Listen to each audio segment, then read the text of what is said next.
Depuis 1978, le chamois fait l'objet d'un suivi rigoureux de la part des chasseurs du Doubs. Cet automne, plusieurs comptages ont été effectués dans le Haut-Doubs, sur les secteurs de Mout, Chaux-Neuve et la Cluse-et-Mijoux, mais aussi dans la vallée du Dessoubre, la vallée du Dard et de la Baume. Michael Méraud, technicien de la Fédération des chasseurs du Doubs, dirigeait les opérations. Voilà, on est le vendredi 9 décembre 2016, c'est notre avant-dernier comptage de chamois de l'année. À la Fédération des chasseurs, en fait, ce qu'on a prévu dans le schéma départemental, c'est d'essayer de mieux comprendre comment se comportent nos populations de chamois. Donc on a sectorisé le département en 4 grandes zones et tous les ans, on compte les chamois sur un quart du département. Donc l'objectif pour nous, c'est d'essayer d'avoir une vision assez réaliste, on va dire, de l'évolution des populations de chamois pour y adapter un plan de chasse adéquat. Chose qu'on ne faisait pas avant 2003 et on était un petit peu ennuyés lorsqu'il fallait discuter d'attribution de chamois puisque chacun, que ce soit les forestiers, les agriculteurs ou nous, défendait un petit peu sa position et on était un petit peu dans le flou. Donc aujourd'hui on a réussi à trouver une solution qui convienne à peu près à tout le monde puisqu'on a découpé le département en 4.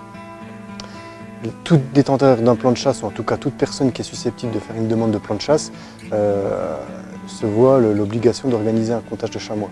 Donc ici, les comptages de chamois, c'est une ancienne méthode qui est encore utilisée, c'est l'approche à vue combinée. On sait qu'elle est décriée sur certains aspects. Maintenant, nous, à la Fédération de chasse du Doubs, aujourd'hui, on pense que quand on a des populations qui sont, comme c'est le cas chez nous, compartimentées, isolées, ça nous permet d'avoir une vision assez juste des niveaux de population.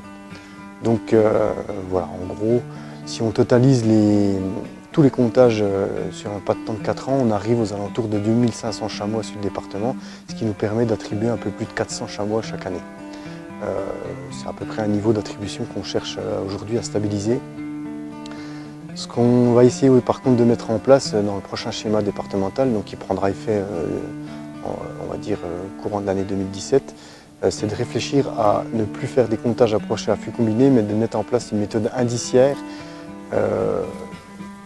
sans trop rentrer dans le détail, mais qui reposera quand même sur un réseau de correspondants important au niveau du département, et c'est ce qui nous posera a priori le plus de difficultés, c'est-à-dire réussir à piloter à la fois dans l'espace, mais surtout dans le temps, un grand nombre de partenaires ou de chasseurs qui nous collecteront des données localement pour qu'on se fasse une idée assez proche de l'évolution de population de chamois, bien sûr pour y adapter un plan de chasse.